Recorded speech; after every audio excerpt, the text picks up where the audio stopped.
O assunto de hoje, então, é levarmos a questão das curvas paramétricas para o mundo 3D, e o natural da curva no mundo 3D é que ele vire uma superfície. Então, nós vamos aprender hoje como é que a gente faz o famigerado paralama de Fusca no sistema gráfico interativo. Para isso, nós vamos dar uma olhada primeiro no PowerPoint, depois eu vou discutir com vocês algumas questões de implementação.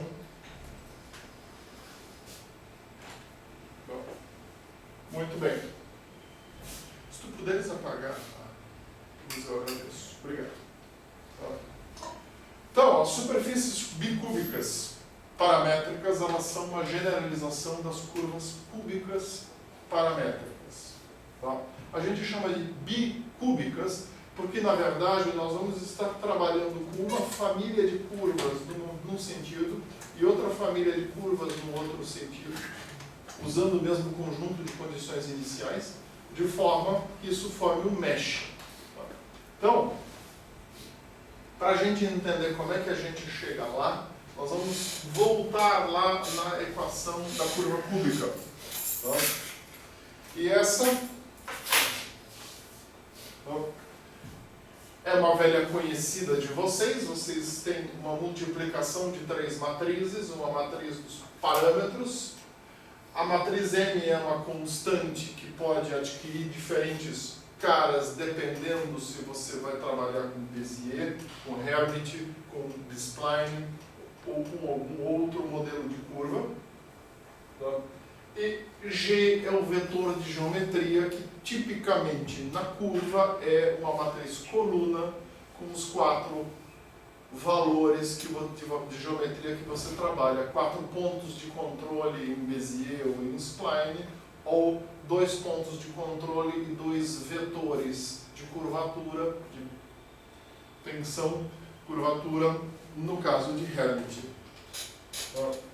Então, a gente vai começar substituindo, fazendo só uma mudança de nome. Vamos substituir T por M, por S, e vamos escrever a nossa curva da seguinte forma. Temos uma curva cúbica paramétrica Q de S, que é dada pela multiplicação de três matrizes S, M e G, onde S é a matriz linha dos parâmetros S, S cubo, S quadrado, S e 1. Então, para a gente transformar esta uma curva numa superfície, a gente pode pensar assim: nós vamos permitir que os pontos de G eles variem ao longo de algum caminho, que tipicamente vai ser um caminho perpendicular ao da curva dada por G. E vamos imaginar que esse caminho é parametrizado em T. A gente já tinha usado a variável T antes, nós vamos voltar a introduzi-la. Tá? A gente fez aquela mudança de nomes lá para a gente poder voltar aqui agora.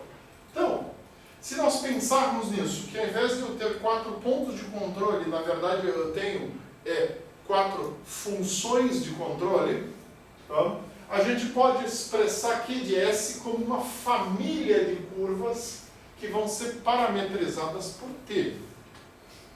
Vai ficar dessa forma aqui. Tá?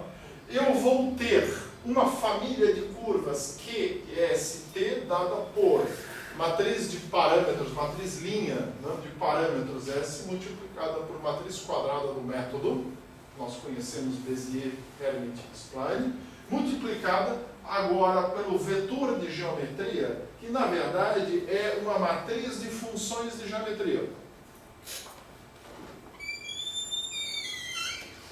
Aonde cada uma dessas funções de geometria aqui vai ser uma curva cúbica. Pode ser uma curva cúbica diferente, porque a gente pode querer começar com o paralama assim e terminar com o paralama assim. Muito bem. Então, se a gente, para efeito de entender melhor isso, tomar um valor fixo T1 qualquer de T, a equação Q de S de T1 é simplesmente uma curva. Não é? Porque, a princípio, a nossa matriz de funções de geometria, G de t, ela vai virar um vetor de geometria. Então a gente pode imaginar, na verdade, esta superfície como um conjunto de curvas que vão mudando ao longo desse T. Eu defino um T, calculo os pontos em cima da minha curva dada por aquele T. Estes pontos vão virar os meus pontos de referência, vão virar, em princípio, pontos de geometria que vão definir a curva em S. E assim eu desenho uma curva nesse sentido. E agora como é que eu faço a curva por outro lado? Eu faço o contrário. Eu fixo S e trabalho variando T. E aí eu desenho as curvas que originalmente me geraram os pontos de controle. Então eu vou ter um mesh de curvas num sentido e curvas no outro. Eu só preciso garantir que elas realmente todas sejam parte de uma mesma superfície. Isso a gente já vai discutir. Tá? Então, parando aqui ainda, a gente vai entender então que, dentro dessa ideia, para cada passo que eu for desenhar uma nova curva, o G de t é de fato um vetor de geometria, é constante, e que vai variar apenas ao longo de S. E aí eu calculo um novo G de t e faço uma nova curva S. Então, o que eu preciso apenas é definir um ΔT, que eu já fazia quando eu desenhava curvas em T. E agora, desenhada a curva Q de S de T1, eu posso desenhar a curva Q de S de T2 e por aí vai. O resultado vai ser isso aqui. Eu vou primeiro usar G de T para gerar os meus pontos de controle. Vou desenhar uma curva dada por esses pontos de controle. Vou variar o T, fazendo T mais ΔT. E vou desenhar a minha nova curva e por aí vai. Então, isso nesse sentido. Agora, para a gente completar e ter o mesh, a gente precisa fazer a mesma coisa com S, usando T variável e fixando valores de S. Então, se eu fizer esse processo para valores de T entre 0 e 1, a gente vai ter uma família completa de curvas, que é uma superfície. A partir do momento que eu for trabalhar com S também, eu vou ter, de fato, uma superfície paramétrica bicúbica. O que a gente precisa agora garantir é que, na verdade, eu não faço um monte de curvas numa direção que não tem absolutamente nenhuma relação com as curvas na outra direção. Eu posso correr esse risco se eu definir o G de T de uma forma completamente independente dos meus pontos de controle, uns dos outros. Então, na verdade, a gente precisa encontrar uma forma como eu possa definir primeiro uma grande matriz de geometria, e a partir dessa matriz de geometria eu vou tirar tanto G de T, quanto eu vou tirar S depois. Então, como é que a gente vai fazer isso? Se a gente assumir que essas, em princípio, matrizes de funções de geometria G de T são cúbicas, cada uma delas representada, por sua vez, então, por uma função. Então, GI de T é TMGI, onde I, agora sim, é a geometria. Se eu encarar I, quiser ver isso de uma forma confortável, eu posso pegar I, que é um vetor coluna, representar o transposto assim, não é? E tendo essa representação em mente, a gente vai pensar assim, bom, GI1 é o primeiro elemento do vetor de geometria no sentido T da curva. E assim por diante. O meu I vai variar quanto? O I varia de 1 a 4. Porque que eu tenho 4 funções de geometria. Não é?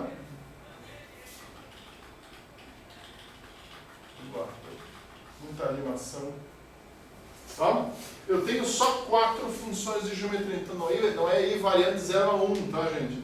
Tá? Isso é para os parâmetros ST. Aqui no caso, o I vai variar de 1 a 4. Vamos fazer um filme em câmera lenta para voltar onde a gente estava. Tá? Então, o GI de 1 é o primeiro elemento do vetor de geometria, e esse assim agora é uma constante, no sentido T da curva, e assim por diante. Tá? Então, se eu transpuser isto daqui, que agora eu vou ter que pegar e substituir isso aqui lá dentro. Né? Então, eu vou transpor essa equação, tá? Usando a regra da identidade, vocês estão lembrados de que a transposta de uma multiplicação, tá, é igual à multiplicação das transpostas na ordem inversa. Algum dia vocês aprenderam isso, ou seja, já esqueceram, mas agora vocês estão relembrando. Tá? Dessa maneira, eu posso, tá, representar isso aqui da seguinte forma. Tá? A GI de T pode ser dada por isso daqui. Tá? Ao invés de eu ter TMG, eu posso ter G transposta vezes N transposta vezes T transposta. E eu chego nisso. Para que eu quero isso? Eu quero isolar isso aqui na frente. A gente já vai entender por quê. Tá? Então, se eu agora pegar esse resultado e substituir para todos os 4 pontos de controle, tá?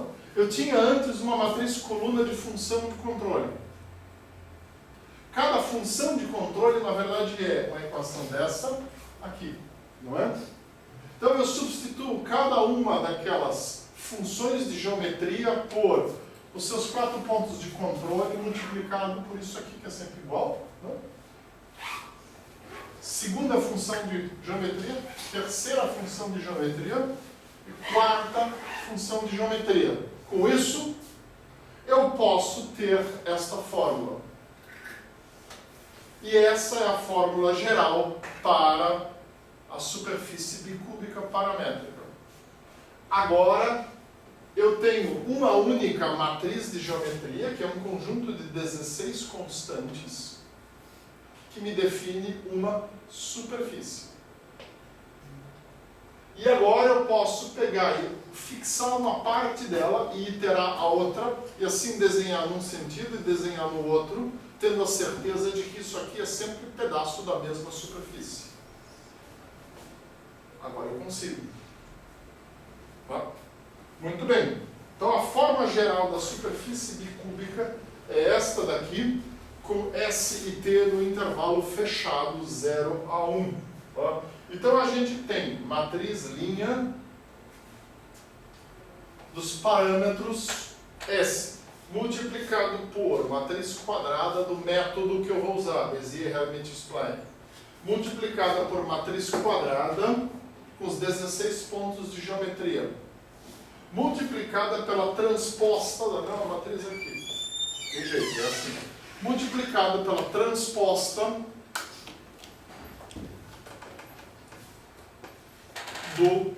da matriz de parâmetros, que vai me dar agora um vetor coluna.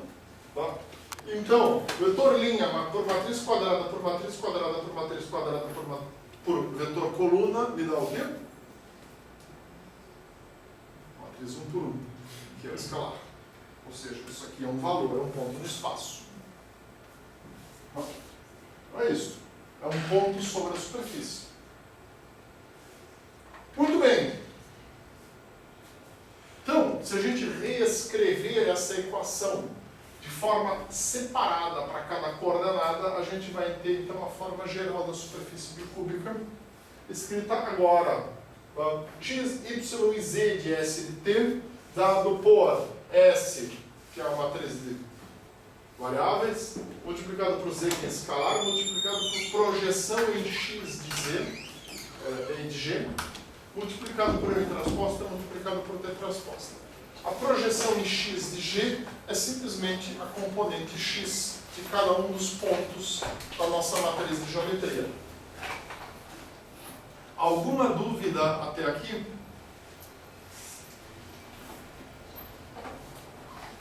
Vai ter uns truques para a gente implementar.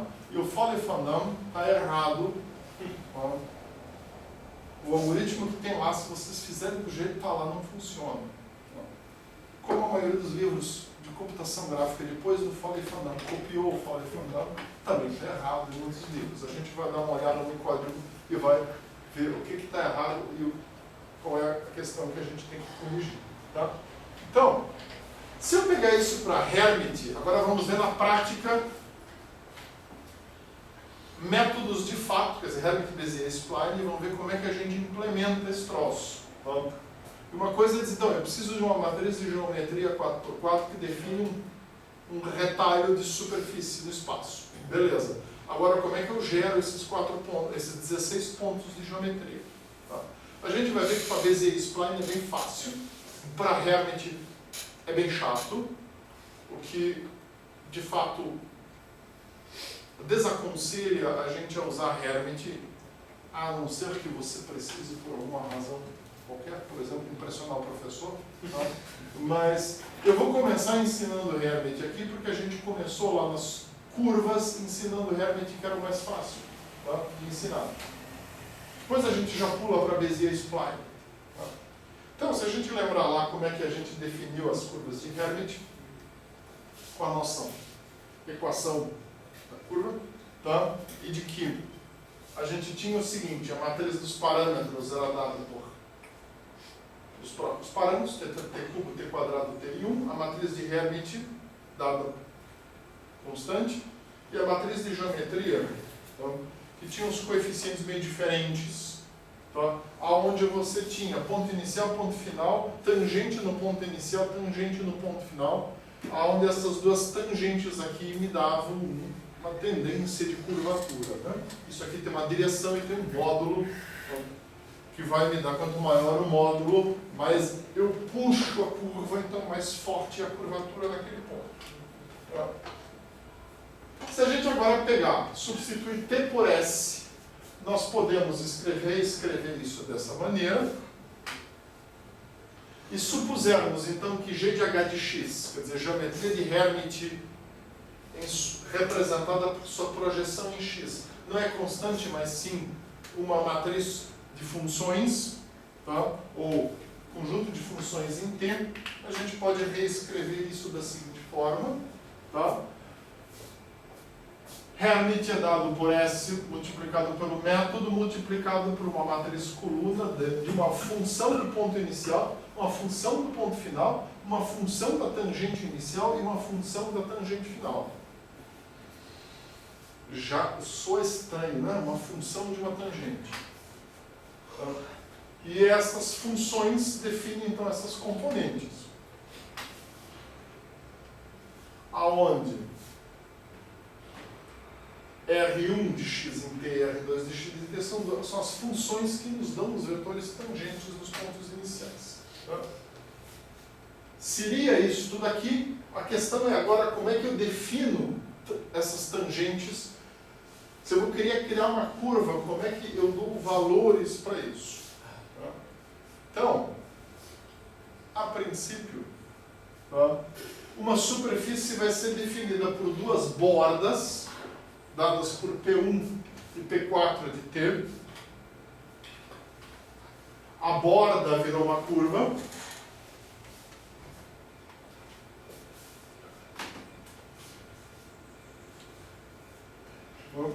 E nos dá então esse conjunto de cúbicas. E o retalho vai ser então a interpolação entre isso daqui, como a gente viu antes lá. Tá? O nosso problema está em entender isso daqui. Tá? Então, o nosso P1 e o P4 está claro. Eles vão definir duas curvas que nos dão todos os pontos da borda, aquela borda, a outra não. Tá? O problema é isso aqui. A gente pode, então, a partir do momento, dizer, bom, eu preciso agora de pontos para isso, e como é que eu monto a matriz? Então, reescrevendo isso daqui, a gente tem que chegar nisto e tentar entender de onde é que vem isso daqui. Bom, o Foley-Fandam traz uma dedução dessa matriz, onde ele explica o que cada ponto significa. Na prática, tá, a gente tem que transpor, né, tá, e substituir. Aqui, então, a gente tem a forma geral da equação de Hermite, mas o que nos interessa é entender de onde é que vem o vetor de geometria. E esse vem daqui. O elemento G11 é x de 0, 0, é o ponto inicial de P1 de T. Tá? O elemento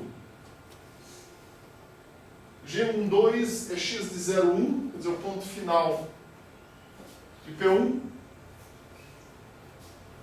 Na próxima, G13 vai ser a derivada de x em relação a t, porque ele é o vetor tangente para o ponto inicial.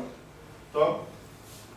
Isso aqui é interessante. Por exemplo, G3 de 3 de x é a derivada segunda de x em relação a s e a t. O que é isso?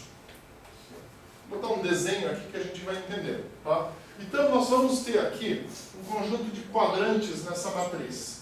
Esse primeiro quadrante aqui são os pontos iniciais, as 4 extremas do meu retalho.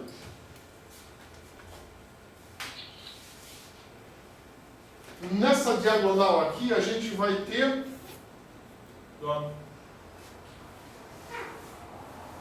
as derivadas, quer dizer, os vetores tensão, nas extremas em T e nas extremas em S.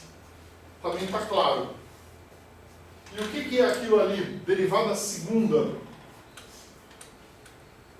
de x em 0, 0, x em 0, 1, x em 1, 0 e x em 1, 1 em relação a S e a T. Isso daqui são vetores que me dão as curvaturas na diagonal para dentro. Tá? Ou, como está descrito num livro, eu achei bem interessante reproduzir aqui, as orelhas de burro da nossa superfície. Tá? Então, a derivada segunda aqui, tá, ela vai dar uma tendência de curvatura para dentro ou para fora desse retalho. Tá? Bom, como vocês estão vendo, isso aí é imprático. Eu quero trabalhar com design industrial, eu vou projetar uma nova xícara, eu vou ter que ficar pensando na derivada segunda da superfície que define a borda da xícara. Não faz sentido. Tá? Na prática, a gente não trabalha com isso. Tá? Mas, a partir da forma geral de Hermite, a gente tem também Bézier. E depois a gente vai ter também spline. Então isso aqui não nos interessa tanto. Tá? Bézier, por outro lado, pode ser formulado derivando-se exatamente da mesma maneira a partir das curvas de Bézier. Tá? Então, a forma geral da superfície de Bézier é dada por isto daqui. Tá? Aonde eu vou ter parâmetros S, matriz do método de Bézier, geometria de Bézier em x, em y e em z, matriz transposta do método de Bézier e matriz transposta dos parâmetros T. E o que é a matriz de geometria de Bézier? A matriz de geometria de Bézier trabalha com 16 pontos de controle. Torna muito mais interessante, porque a gente vai ter uma superfície definida apenas por pontos, uma descrição intuitiva.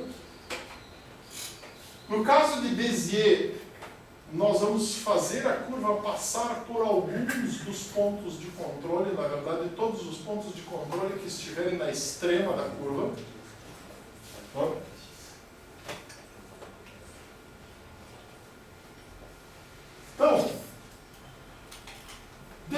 aonde eu botar esses pontos aqui, é capaz de passar também por dentro deles, tá? Mas a princípio, isto daqui é Bézier. Tá? Eu defino esses 16 pontos de controle, eu tenho certeza que a curva passa por esses 4 aqui. Tá? E o resto funciona como um elástico que me estica a superfície. Tá? É isso, bem fácil. Tá? Então, Bézier é fácil de trabalhar. Tá? Nosso problema em Bézier é o seguinte: Bézier vai ter continuidade C0 e Z0 quando os pontos de controle ao longo da borda de duas superfícies são iguais. Se eu colar uma superfície aqui e fizer a primeira coluna da matriz de geometria ser a mesma que essa coluna aqui, deu certo. A superfície vai colar aqui, ela pode ter uma interrupção de continuidade, ela cola, a continuidade é geométrica, mas não é a continuidade de primeira derivada, mas você não vai ter buracos. A continuidade G1, tá? Continuidade de primeira derivada, é quando os dois conjuntos de 4 pontos de controle de cada lado da borda são colineares. Então, se eu colar uma superfície aqui, tá? E eu colocar este ponto, este e o próximo aqui dentro de uma linha, este e este dentro de outra linha, este dentro de outra linha, e este dentro de outra linha, eu vou ter continuidade de primeira derivada. Isso já é uma coisa mais difícil da gente conseguir fazer acontecer. Não dá. Você tem um programinha que verifica se 3 pontos são, ou força 3 pontos a serem colineares, não é uma coisa difícil de você colocar como rotina dentro do seu sistema gráfico. Tá? A gente vai ver que em spline não precisa nada disso, spline é bem mais fácil. Tá? Mas é uma forma da gente trabalhar com Bézier. Então o Bézier é bem mais fácil. Tá? Então, a princípio, os nossos pontos de controle naquela figura são... Tá?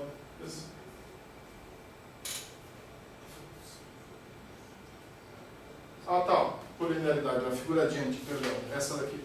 Então, eu estava indo adiante aqui, me perdi. Então, aqui, neste exemplo, eu coloquei mais uma curva aqui, mais uma superfície aqui. Eu tenho que garantir que eles são colineares. Eles não precisam estar todos acima da superfície. Eles podem atravessar a superfície. Aqui, por exemplo, ó, essa superfície ela faz uma volta assim. Então, essa reta aqui... com certeza está cortando a superfície em algum ponto, não tem problema. Basta que seja um segmento de reta contínuo, a mesma coisa aqui, e a mesma coisa aqui, e a mesma coisa aqui. Estando isso satisfeito, eu vou ter continuidade de primeira derivada nessas superfícies. Muito bem. Mas o mais fácil mesmo é a gente trabalhar com B-spline. Então, de forma similar a Bézier, em spline eu também vou ter para cada retalho de superfície 4 pontos de controle. Então, eu consigo definir um retalho de B-spline com um conjunto de pelo menos 16 pontos de controle. Qual é a vantagem de B-spline sobre outros métodos? Acende a luz, por favor.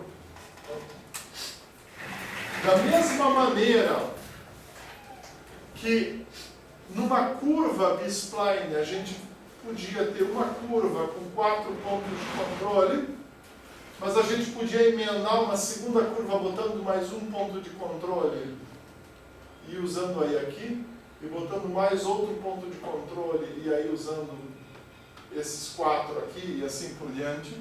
Da mesma forma, você pode definir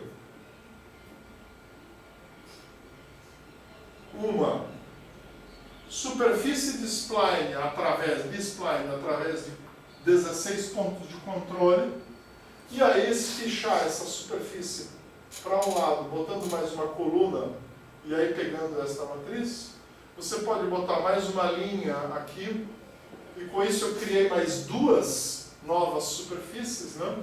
Uma, eu fiz um desenho a mais aqui, fiz, tudo bem. Aqui eu já tinha uma, né? Então, e aqui eu tenho mais outra, e aqui eu tenho mais outra. Essa aqui era a inicial, por isso ela vai aqui.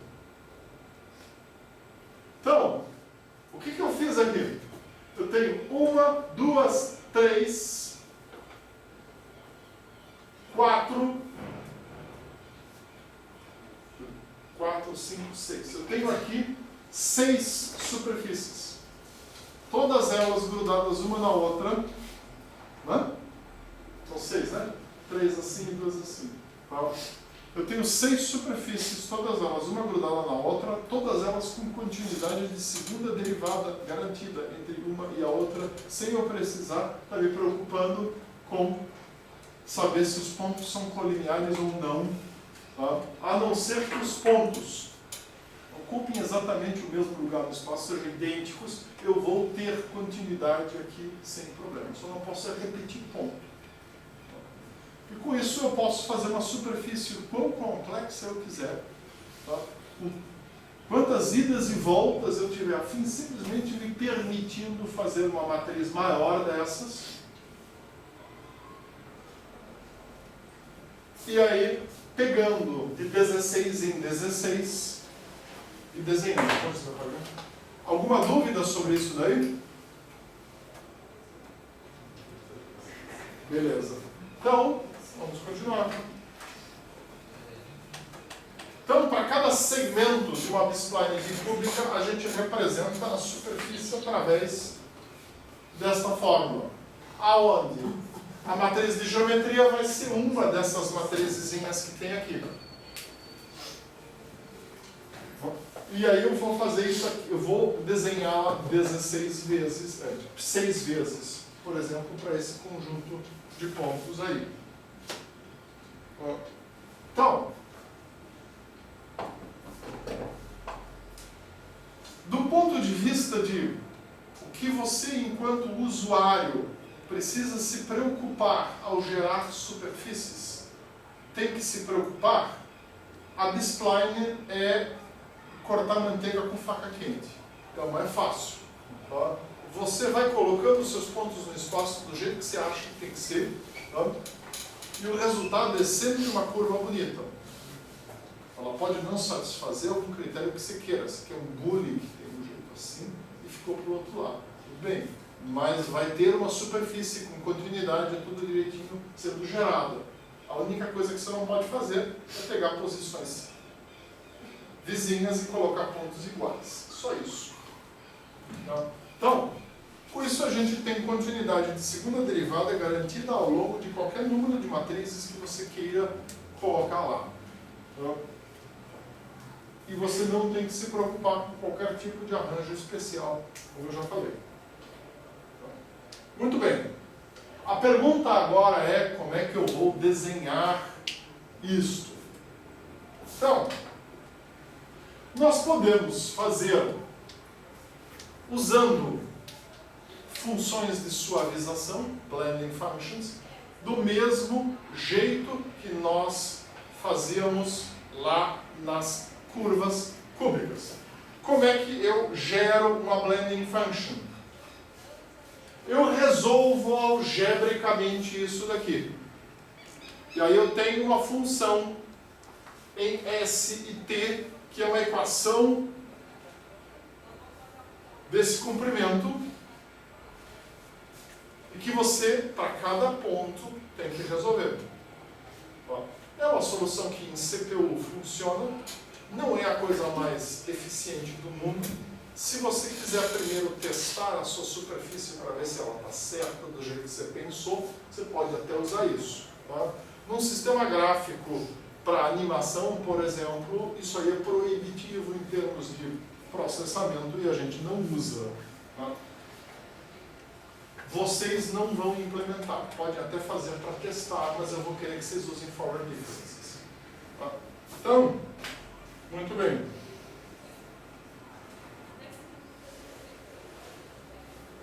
Nós podemos também usar subdivisão progressiva,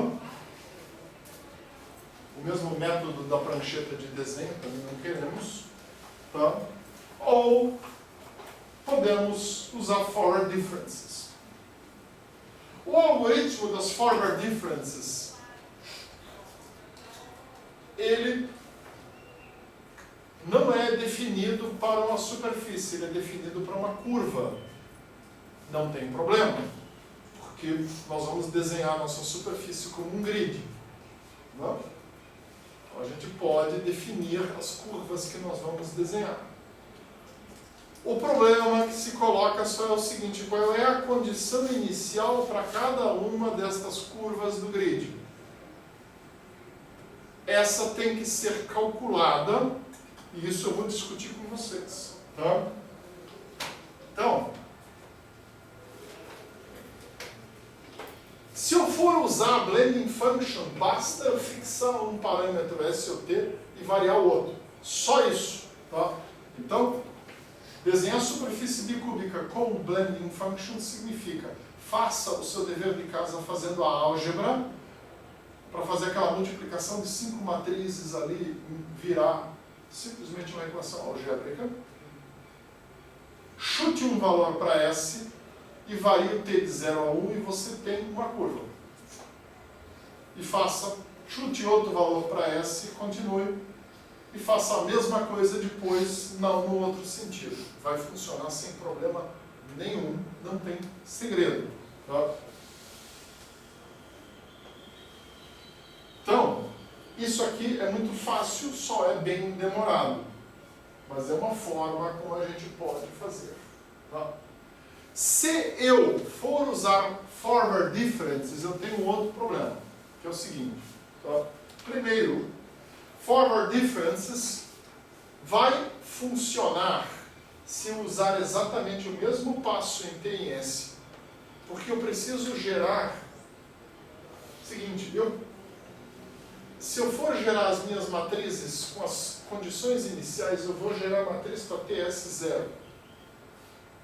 Aqui. Agora, o meu problema é o seguinte. Eu tenho uma fórmula de forward difference que pode correr ao longo de T ou ao longo de S. Então, tranquilo. Mas eu não quero simplesmente só essas duas curvas. Vocês lembram lá que você tinha um conjunto de condições iniciais que você usava lá em forward differences? Não lembro? Não implementaram? Então, o que eu preciso? Eu vou ter que, na verdade, se eu quiser desenhar essas curvas aqui, tá? Eu vou ter que atualizar as condições iniciais para cada um destes pontos. Feito isto, eu tenho que voltar a esta matriz inicial e novamente atualizar as condições iniciais para cada um destes pontos.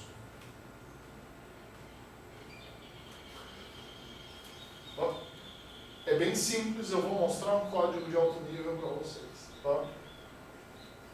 Se vocês abrirem o livro do Foley e do Van Damme e olharem o algoritmo que tem lá, ele gera as condições iniciais uma vez, faz um sentido, ignora que ele mudou todas as matrizes de condições iniciais e faz no outro sentido.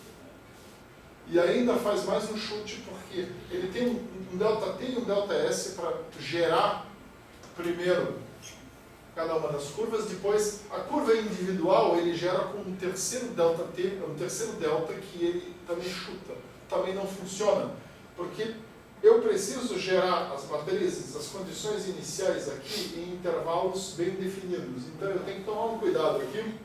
Tá? Na hora de eu sair desenhando a curva, eu fiz isso aqui com este intervalo.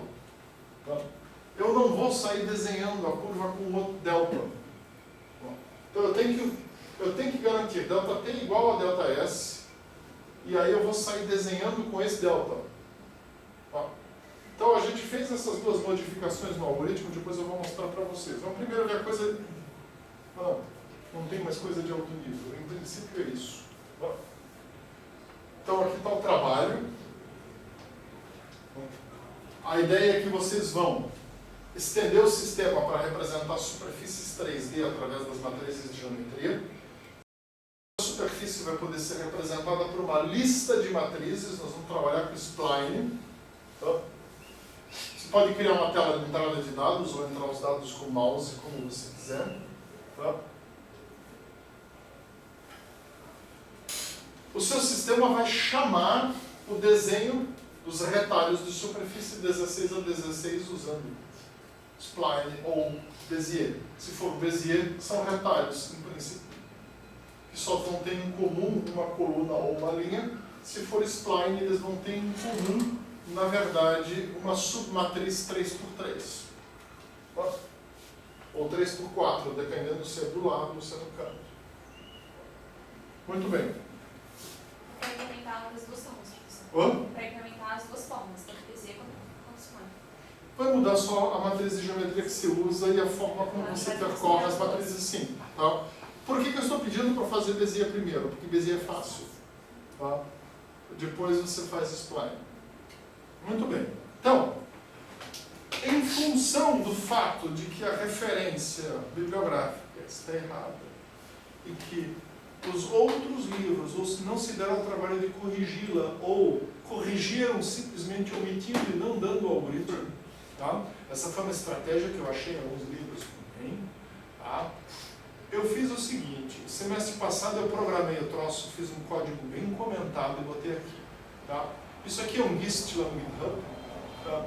Como eu não estava com saco de implementar uma coisa complicada, eu implementei em Processing. Tem uma grande vantagem, não dá para vocês copiar aí para vocês livros, vocês têm que entender e reimplementar.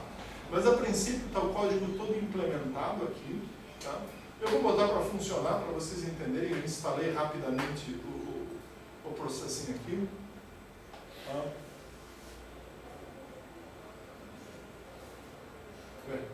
Tá.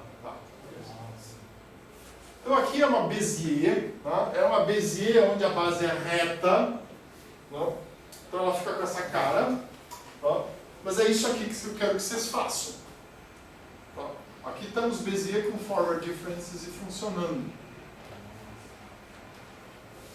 Tá? Então, a vantagem, isso aqui não tem nenhum efeito de zoom especial, né? A rodinha fácil? Hã? A rodinha fácil? Isso aqui é uma rotina de alto nível do processing. Essa foi a razão por que eu usei processing, porque eu não queria me preocupar com a parte de desenhar aqui. Tá? A preocupação era com o algoritmo. Tá? Então, se vocês quiserem baixar isso aqui e testar, estejam à vontade. Tá? Então, o que a gente tem que tomar um cuidado agora? Tá? Deixa eu abrir lá, vamos ver se eu consigo abrir o Foley Fandom para a gente entender o que eu estou falando. Tá? Capítulo.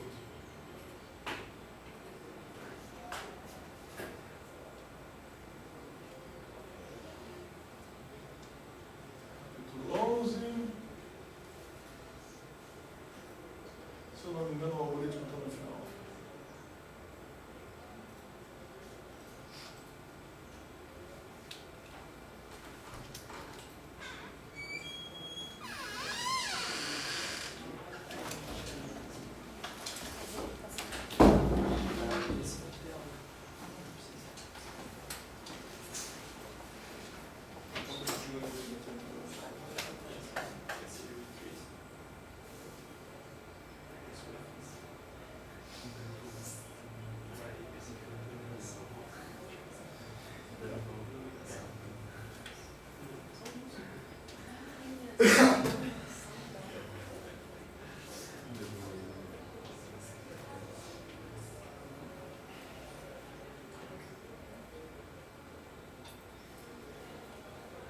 Muito bem. Então, esse aqui é o algoritmo original Foley Fandom. Tá? O que ele usa? A princípio, tá? O cerne dele é desenhar a curva uma a uma usando o algoritmo de desenho de curvas forward difference. Está aqui. Tá? O que isso aqui vai fazer? Tá? Eu vou entrar com parâmetros, com os coeficientes, as matrizes de coeficientes, tudo bem? Tá? Eu vou passar dois valores que são o número de curva em S e o número de curva em T. Tá? E ele passa um terceiro N, que não funciona se você usar. Esqueça, você tem que usar esses dois valores, de preferência serem iguais. Tá? Muito bem. Aí ele vai fazer o que aqui? Ele vai inicializar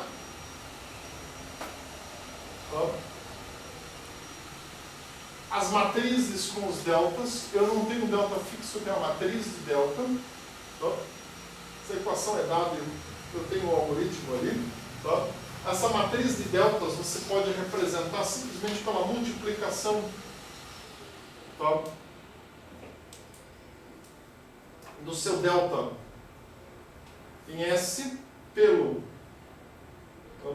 T, né? Matriz dos T's pelo seu vetor de coeficientes multiplicado pelo vetor de parâmetros em T transposto.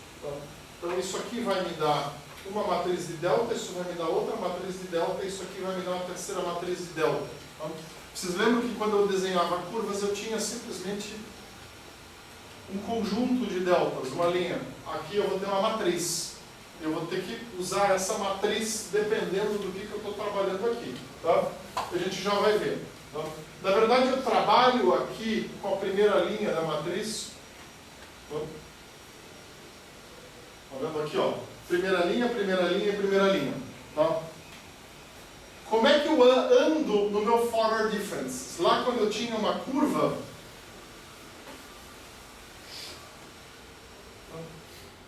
não é isso aqui. Quando eu tinha uma curva só, tá? Vocês lembram lá nas diferenças adiante, eu pegava e fazia aquela soma. Derivada terceira para derivada segunda, para derivada primeira, para valor, usa valor. Derivada terceira para derivada segunda. Não? Bom, aqui, como eu estou, quando eu vou de uma curva para outra, tá? Eu não posso simplesmente somar um valor em cima desta curva. Eu tenho que, na verdade, pegar a totalidade da curva e dizer eu vou para a próxima curva. Tá? Isto aqui é feito pegando-se essa matriz de deltas que eu gerei e fazendo a soma de baixo para cima. Então, observem o seguinte, aqui vão os deltas em S, aqui vão os deltas em T. Tá? Então, para eu pegar o próximo ponto aqui, usando forward differences, eu tenho que atualizar esse ponto usando forward difference para cá. Mas não é simplesmente como um ponto, mas sim como uma curva. Para isso, como eu defini a minha matriz de deltas, eu simplesmente considero ela por coluna e faço a soma dos deltas de baixo para cima, na própria matriz. E com isso eu tenho os deltas para cá, depois eu vou ter os deltas para cá e assim por diante. E quando eu terminei aqui, eu tenho que reinicializar a matriz, porque aí eu vou para cá. Isso é uma coisa importante que não está no algoritmo. Aqui. Vocês não entenderam, né? Hã? Não? Tá. É uma das partes mais difíceis do negócio aqui. Vamos ver se a gente consegue... Vamos ver se a gente consegue fazer isso aqui ser possível de ser entendido aqui. Tá? Vocês lembram lá do algoritmo das forward differences? De repente eu abro ele de novo aqui, tá? Para a gente entender. Essa parte da explicação é importante, tá? Porque aqui está simplesmente aplica a equação 1192, mais nada. Não, depois eu expliquei, tá? No meu código está explicado, a equação 1192 está aqui. Tá? Mas a gente já vai chegar lá. Então, vamos voltar lá para as curvas em forward difference. Passa sobrando. É a última coisa que você fez. Aí, que slide.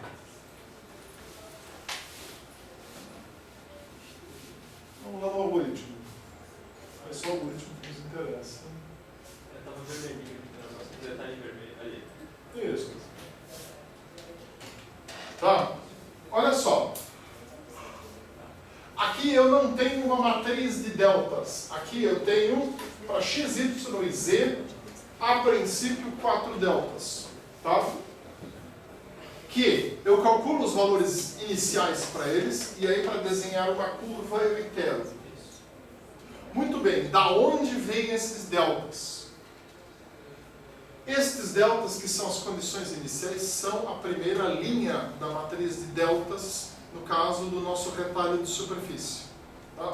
Bom, eu vou mexer com esses deltas aqui dentro, tomando cuidado de não detonar minha matriz lá fora, então eu não vou passar isso aqui nunca por referência, tá sempre por valor. Tá? E eu faço isso aqui. Tá? Esse aqui é o nosso cálculo, isso aqui vocês entenderam da diferença adiante. Beleza. Com isso eu desenhei uma curva. Certo? Muito bem, o meu problema agora é o seguinte, eu preciso das condições iniciais para a próxima curva.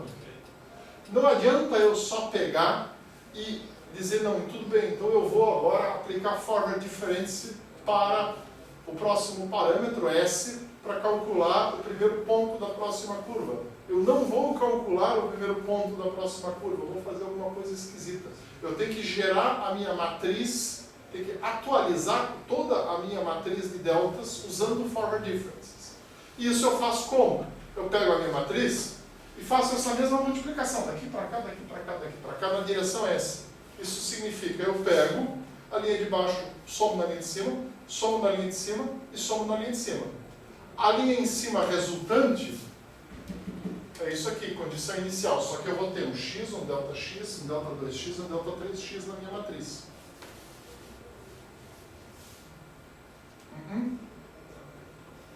Tá? Então, acende a luz, por favor, no instante só. Tá? As minhas matrizes de deltas, a gente pode entender assim. Tá?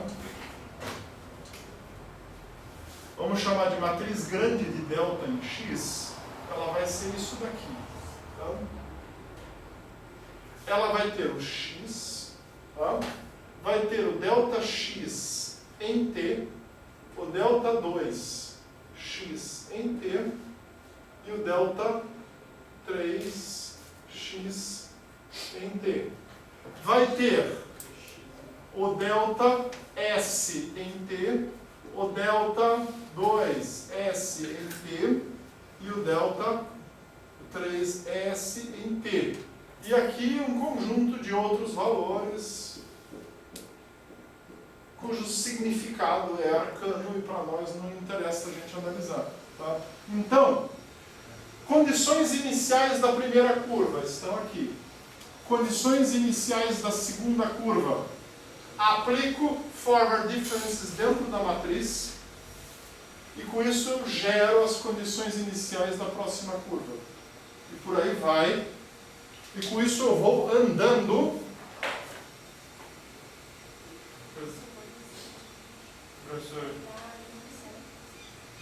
Andando ao longo desta curva. Então ali tu vai somando a primeira lá e depois recalcula em cima lá. Tá? Eu somo essa com essa, depois essa com essa, depois essa com essa, e aí eu tenho as novas condições iniciais. É forward differences aplicado aqui.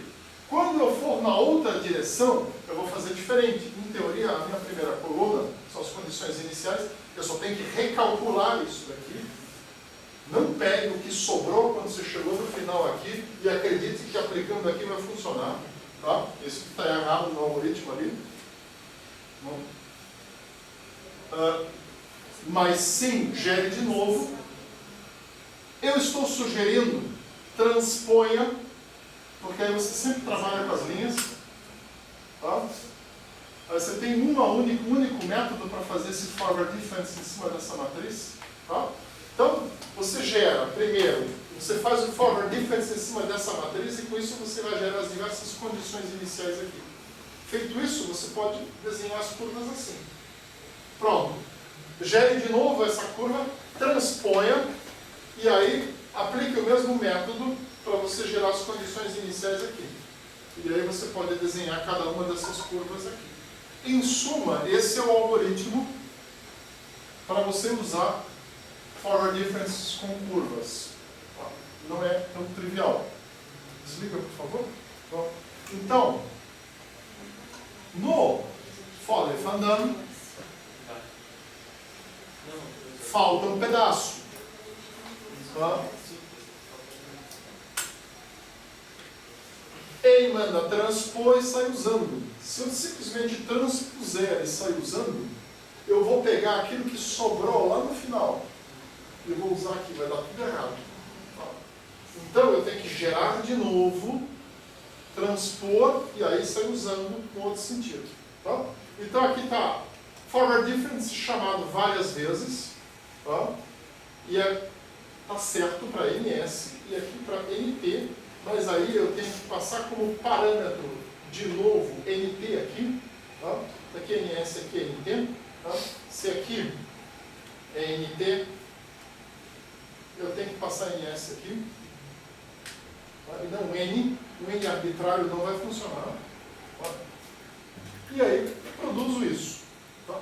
Então, seção 11.2.9 é essa forward difference aqui. Tá? A equação 1192 é aquilo que eu mostrei para vocês. Deixa eu achar qual é a equação aqui. Tá? No fundo é o forward differences aplicado à matriz. Tá? Em termos de código, como é que fica isso? Então, vamos dar uma olhada aqui. Então, se eu coloquei o link disto daqui com explicações e comentários aonde eu modifiquei o algoritmo, tá? Para vocês aqui embaixo. Tá? E o código vamos abrir direto no editor. Tá? Então a equação 1192 está aqui. Tá? Eu não quis usar função de alto nível de soma de matrizes, então eu coloquei assim. Tá? Se vocês vão usar uma biblioteca de alto nível que faz soma de linha de matrizes, estejam à vontade. O objetivo da minha implementação foi eu poder saber exatamente o que eu estou fazendo. Tá? Então ficou esse código horrível aqui. Não é um código bonito. E na hora de você fazer o desenho da superfície, dá para ler isso? Tá? Você tem que tomar um cuidado, tá? De que eu vou desenhar, eu vou fazer a atualização das matrizes, que é a equação 1192 aqui, e aqui, uma vez feito isso no sentido, eu tenho que regerar as matrizes para as mesmas matrizes de delta inicial que eu tinha, que é o mesmo que eu fiz aqui. Então, se não, são as condições iniciais, senão não vai funcionar. Aí eu pego os resultados e eu transponho. Observem que isso aqui está um código estruturado, estilo 30 anos atrás, mas é porque eu peguei o algoritmo do jeito que estava no Foley e simplesmente só arrumei as coisas que estavam erradas. Tá? Eu espero que vocês implementem isso orientado a objetos. Tá? Não é para copiar isso aqui. É só para entender como é que funciona. E aí desenho a curva na outra, todas as curvas no outro sentido, usando o MS aqui. Tá? Pronto. E aí faço de novo e aplico o forward difference à própria matriz, a matriz de condições iniciais. Fazendo isso. Então, a princípio é isso. Tá? Eu não sei aqui, porque o mouse estava lá em cima. E o resultado é isso aí. Se vocês quiserem brincar com isso, a matriz é uma constante. Os pontos de controle são um conjunto de constantes que estão lá no programa. Vocês podem mudá-los à vontade para ver o que acontece.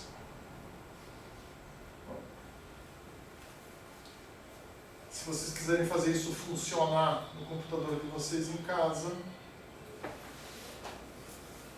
a ideia é baixa de processing.org.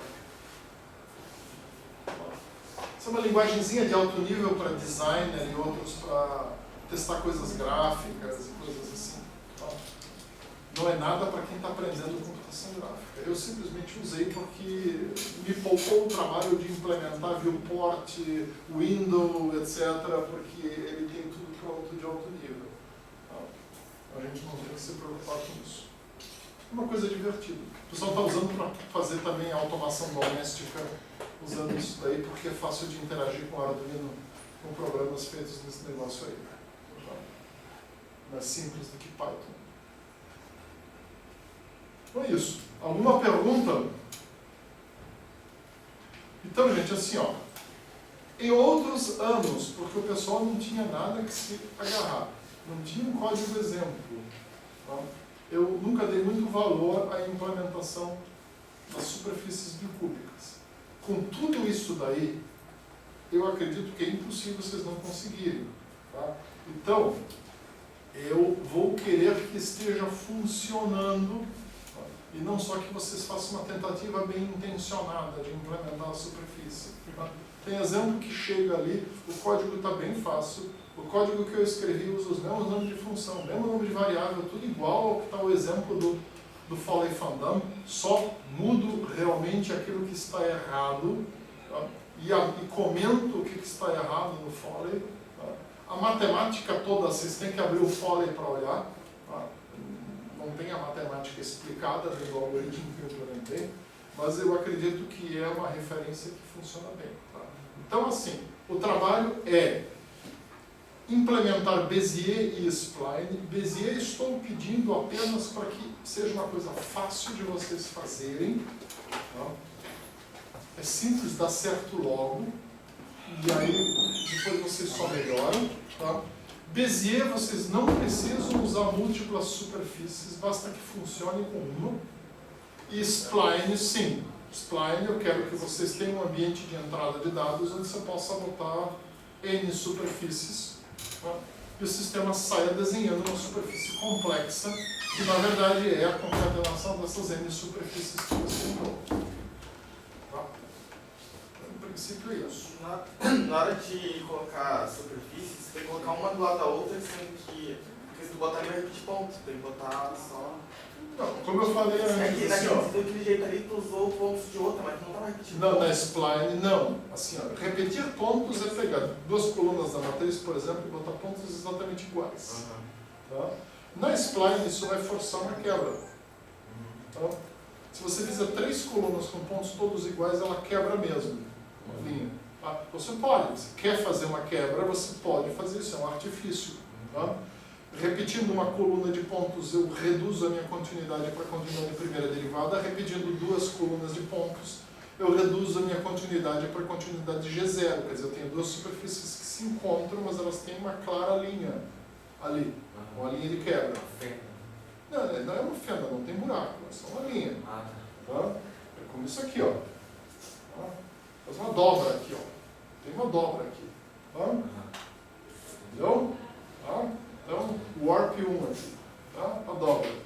É isso.